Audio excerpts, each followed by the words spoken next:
bersimpuh di pintunya. Minta kepadanya agar diberikan husnul khatimah. Dia yang memiliki itu, bukan kita. Sehebat apapun usahanya kita, tapi kalau dia nggak memberi, bagaimana kita bisa mendapatkan itu? Tetapi kalau dia udah memberi, maka pemberiannya itu yang membawa keselamatan bagi kita. Karena itu minta. Dan dia demen diminta. Beda dengan manusia. Manusia makin diminta, makin judes. Tapi Tuhan semakin diminta, semakin senang dengan hambanya.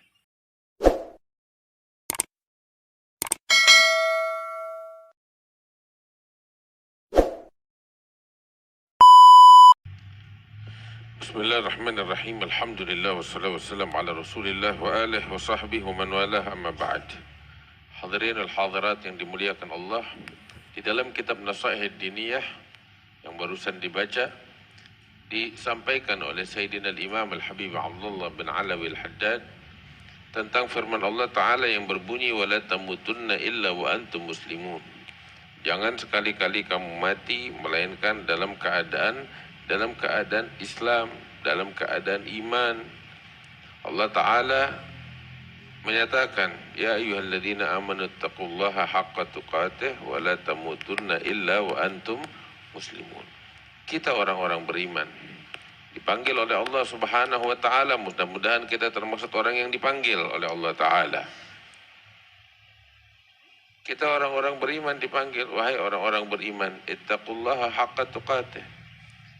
Takwalah kamu kepada Allah dengan sebenar-benarnya takwa. Ini perintah dari Allah Ta'ala.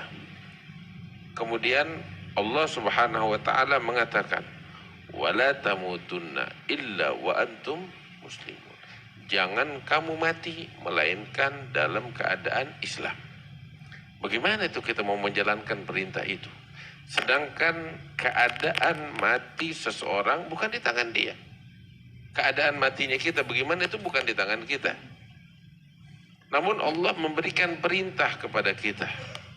Ketetapan, ketentuan, jangan kamu mati melainkan dalam keadaan Islam. Dalam keadaan Islam, dalam keadaan iman. Lantas, apa yang harus dilakukan oleh seseorang sehingga dia dapat mati dalam keadaan tersebut? Ambil kabar yang udah pasti, keadaan matinya kita itu bukan di tangan kita. Itu bukan di tangan kita. Lantas bagaimana, apa yang harus kita lakukan di dalam menjalankan perintah ini? Pertama-tama kita harus tahu bahwasanya kematian sewaktu-waktu akan datang. Dia pasti datang.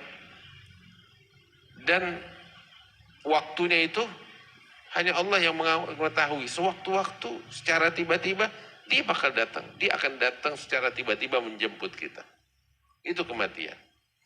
Apabila kita ingin mati dalam keadaan Islam, dalam keadaan iman, maka hendaknya setiap saat, setiap waktu, kita tunaikan kewajiban keislaman kita, iman kita kepada Allah Subhanahu wa Ta'ala. Sebab di waktu kapanpun kematian menjemput kita dalam keadaan itu. Itu yang diminta oleh Allah Subhanahu wa Ta'ala. Seseorang gak bakal bisa mematikan dirinya dalam keadaan Islam, bukan di tangan dia. Tetapi seseorang diberikan kemampuan oleh Allah Ta'ala untuk senantiasa menjadi orang Islam, menjadi orang iman dengan menjalankan keislaman dan keimanannya sepanjang waktu. Sehingga tatkala kematian menjemput di bagian dari waktu dan hidupnya itu, dia dalam keadaan semacam itu. Maka itu, Sayyidina Imam Al-Habib Umar bin Abdurrahman Al-Attas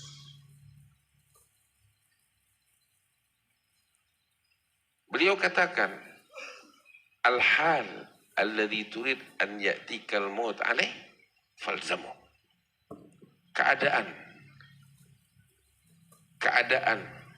di mana kamu ingin kematian menjemput kamu dalam keadaan itu, maka lazimilah keadaan itu.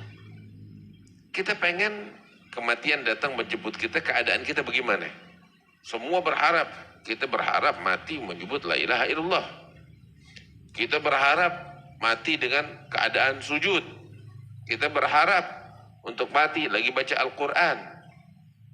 Ya, gimana tuh? Gimana orang bisa mati dalam keadaan Al-Quran sedangkan 24 jam dia sibuk sama handphone? Gimana tuh?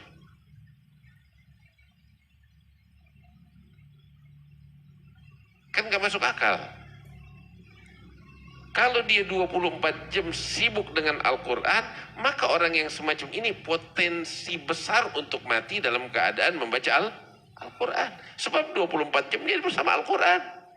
Sewaktu-waktu kematian datang, hampir seluruh waktunya dalam keadaan membaca Al-Quran. Berpotensi besar untuk mati dalam keadaan membaca Al-Quran.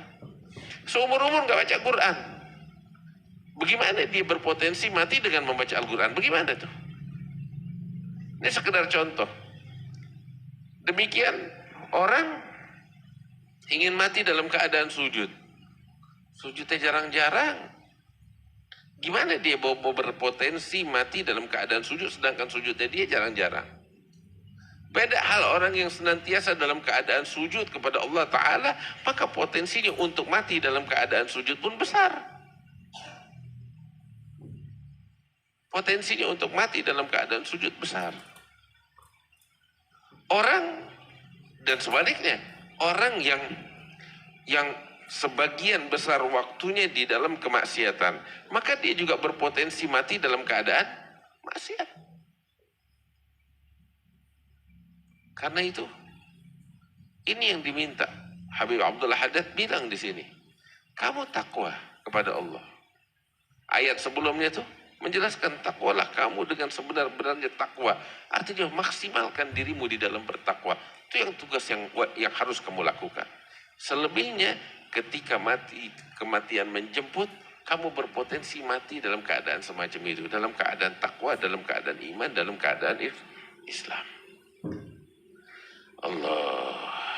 Karena itu, Sayyidina Al-Hayy Abdullah Haddad bilang di sini, seorang manusia hendaknya dia bersungguh-sungguh untuk menjaga keislamannya, mengokohkan keimanannya, dengan menjalankan segala perintah yang diperintahkan oleh Allah dan menjauhkan segala larangan yang dilarangkan oleh Allah Ta'ala, dan itu adalah takwa.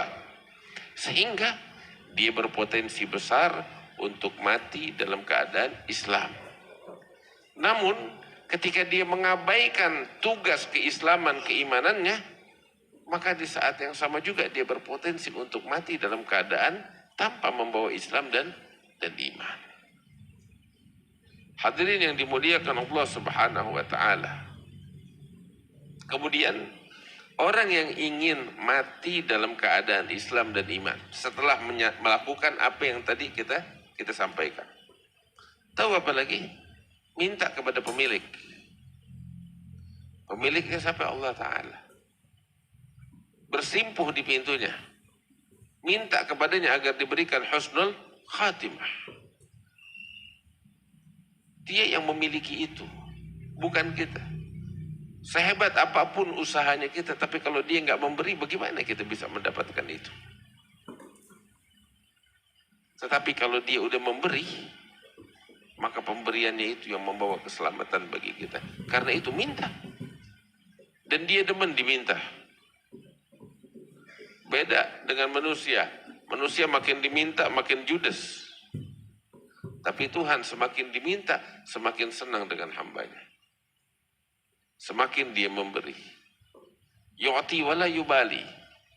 Memberi dan gak peduli. Yaghfir wala yubali. Mengampuni dan gak peduli. Dan gak ngungkit. Beda sama kita. Orang kalau bikin salah sama manusia, panjang. Berat. Allah mendingan bikin dosa sama Allah daripada bikin dosa sama manusia. Benar.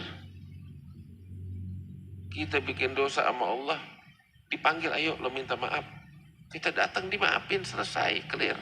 Cincai sama dia. Enggak ada ungkit-ungkit lagi. Beda sama manusia. Kita kalau bikin salah sama manusia, minta maafnya susah. Terus kalau udah minta maaf, panjang tuh. Nggak hilang dari ingatannya. Itu kalau salah sama dia, bahkan bukan salah sama dia. Kita kalau bikin salah sama Tuhan, dihakimi sama manusia. Padahal bukan haknya manusia untuk menghakimi kita. Kita bikin salah sama Tuhan, kita minta ampun, ya Rab, ampunin, diampunin. Tapi manusia, tuh lihat dia bikin kesalahan itu tuh. Iya, boleh jadi dia tobat, tapi penyakit itu tuh susah bersihnya tuh. Sampai dia pesan sama anak-anaknya, lu hati-hati, ini dia punya penyakit begitu tuh. Na'udzubillah, itu manusia kayak begitu. Tapi kalau Tuhan, kalau udah ngasih, nggak peduli. Dan kalau udah ngampunin, nggak peduli, nggak ngungkit. Alhamdulillah, kita dijadikan hamba kepadanya, bukan kepada manusia. Karena itu terus minta kepada Allah husnul khatimah, insya Allah dikasih oleh Allah Ta'ala. Ya Allah biha, ya Allah biha, ya Allah bihusnul khatimah.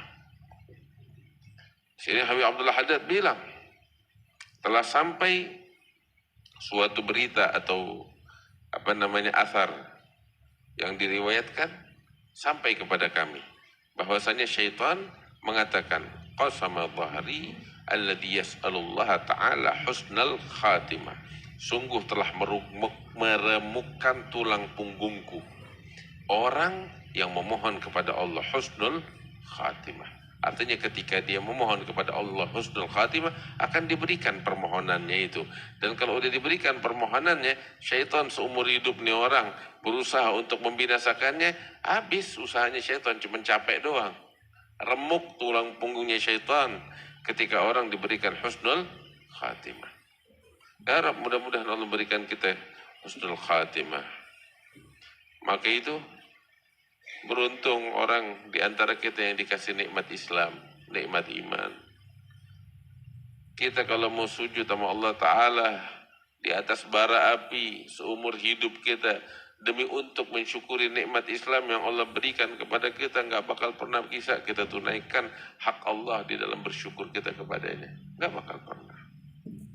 Itu merupakan nikmat yang paling agung, nikmat yang paling besar. Kalau seseorang dikasih dunia beserta isinya, diberikan oleh Allah segalanya, tapi nggak dikasih Islam oleh Allah Ta'ala, maka sungguh apa yang dia punya? Nggak ada. Dan sebaliknya, kalau seseorang nggak diberikan kenikmatan dunia setitik pun oleh Allah Ta'ala, tapi dia dikasih Islam oleh Allah, maka sungguh dia nggak kehilangan apapun. Dia beruntung keberuntungan yang begitu agung di dunia dan di akhirat. Alhamdulillah ala ni'matul Islam. Mudah-mudahan Allah jaga nikmat Islam yang Allah berikan kepada kita sekalian. Ya ikhwani, coba renungkan. Kita ini dikasih itu anugerah oleh Allah Ta'ala, dikasih anugerah Islam dan iman tanpa permintaan loh dari kita. Siapa yang pesan nama Allah untuk kepada Allah agar diberikan nikmat Islam dan iman? Kagak ada. Murni pemberian Allah. Anugerah Allah. Allah kalau mau bisa nempatin kita tuh lahir dari orang tua yang tidak beriman dan kita hidup di tengah-tengah orang yang nggak beriman. Gimana itu kita bisa mencicipi Islam dan iman kalau kita diletakkan oleh Allah di tempat semacam itu? Tapi kita dikasih kemuliaan sama Allah, nikmat tanpa kita minta, ditaruh tuh di tempat yang istimewa ini oleh Allah Ta'ala. Dikasih Islam, dikasih iman, anak keturunan sebagai anak keturunan Islam dan iman. Orang tua kita nih ya menerima Islam dari sejak kita lahir, kita dalam keadaan Islam dan iman. Maka itu jangan pernah sombong loh. Kamu jadi begini, anugerah Allah. Orang lain nggak dikasih nih anugerah, ya memang ketetapan Allah. Murni, bukan di tangan kamu itu. Jangan pernah sombong atas menyombongkan diri kita di atas orang lain, sekalipun itu orang nggak beriman kepada Allah. Sebab ini murni anugerah Allah. Kalau Allah mau bisa dicabut dari kita. Tugas kita adalah bersyukur kepada Allah. Tugas kita adalah menjalankan kewajiban Islam dan iman kita.